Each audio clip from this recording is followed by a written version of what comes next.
जो लाल किला के सामने विस्फोट हुआ उसमें जिन लोगों की जान चली गई है उसका बहुत अफसोस भी है और उन परिवारों के प्रति भी हमारी सहानुभूति है।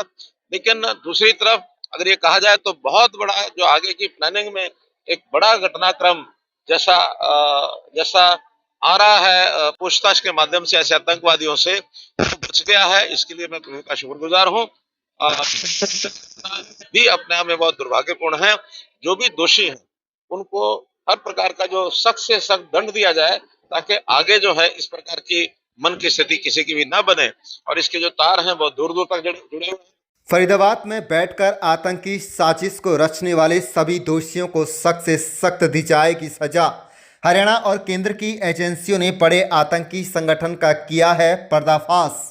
दिल्ली लाल किले पर हुए हादसे में कई लोगों की जान गई, उनके परिवारों के साथ सरकार की पूरी सहानुभूति, यह कहना है केंद्रीय मंत्री मनोहर लाल का। दरअसल फरीदाबाद की सेक्टर 15 गुरुद्वारा पर 9वें गुरु तेग बहादुर की शहादत के 350 साल पूरे होने पर हिंद यात्रा का आयोजन किया जाता है, जिसमें केंद्रीय मंत्री मनोहर लाल पहुंचे थे।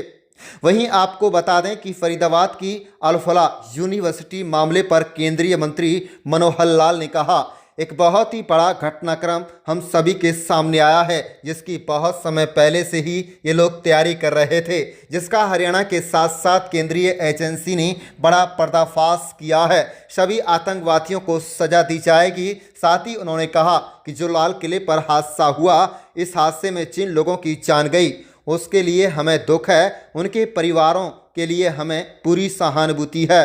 परंतु एक बात का मैं शुक्रगुजार हूँ कि समय रहते इस पूरे घटनाक्रम का पर्दाफाश हो गया, नहीं तो एक बड़ा हादसा देश के अंदर हो सकता था। जो भी इस पूरे मामले में दोषी हैं सभी को सख्त से सख्त सजा दी जाएगी।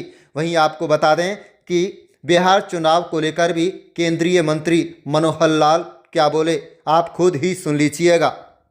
तो जैसा हमको जानकारी है कि अपने 9वें गुरु श्री गुरु तेग बहादुर जी का ये 350 साल शहादत का ये वर्ष है।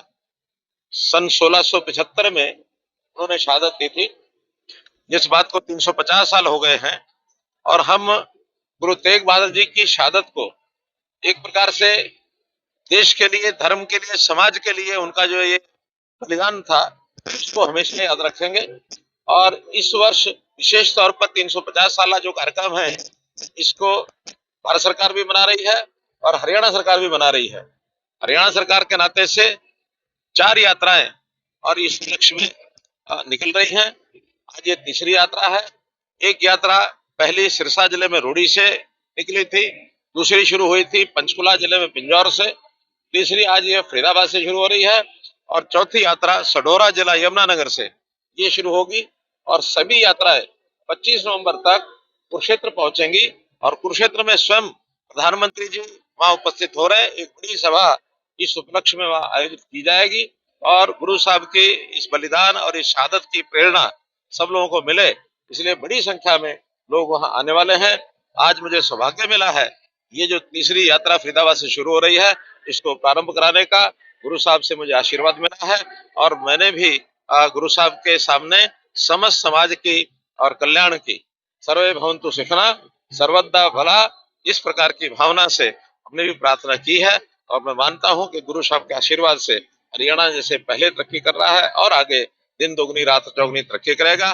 देश भर में भी ये संदेश प्रधानमंत्री जी के माध्यम से जाने वाला है। तो ऐसे गुरु प्रेरणा से ये सब कार्यक्रम हमने आज ये किया। सर, आज बिहार में भी जो है वो चुनावों की गिनती है, बड़ा दिन है, क्या कहेंगे बिहार चुनाव को लेकर, किसका कौन बाजी मारने वाला है? देखिए बड़ा ये खुशी का दिन मुझे लग रहा है। अभी दोपहर तक सारा क्लियर हो जाएगा, लेकिन अभी भी जितने रुझान आ रहे हैं उसमें एनडीए काफी आगे चल रहा है। लेटेस्ट तो आपको पता होगा, लेकिन मैं जब थोड़ी देर पहले देखा था तो उस समय एनडीए का जो पलड़ा है वो भारी है और काफी ज्यादा मात्रा में एनडीए की बढ़त मिल रही है और ये बढ़त जारी रहेगी।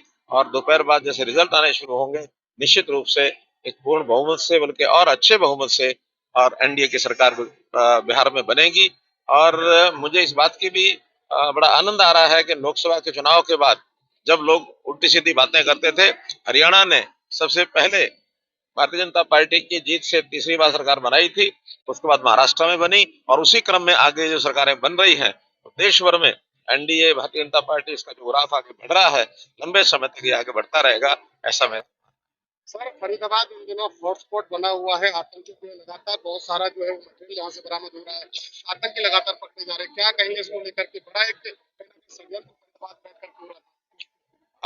बहुत बड़ा एक ये घटनाक्रम हम सबके सामने आया है और आज से नहीं इसकी वर्षों से तैयारी चल रही थी और उसको अब चूंकि केंद्रीय एजेंसीज जो हैं उन्होंने हरियाणा की हमारे एडमिनिस्ट्रेशन ने हमारे जो एजेंसीज ने सबने मिल करके उसका पर्दाफाश किया है और उसमें जो बड़ा एक स्कैंडल है, एक जो इस प्रकार का विषय एक अनर्थ हुआ है जो उसके ऊपर परतें हटी हैं, तो मैं कहूंगा कि नुकसान हुआ है हमें।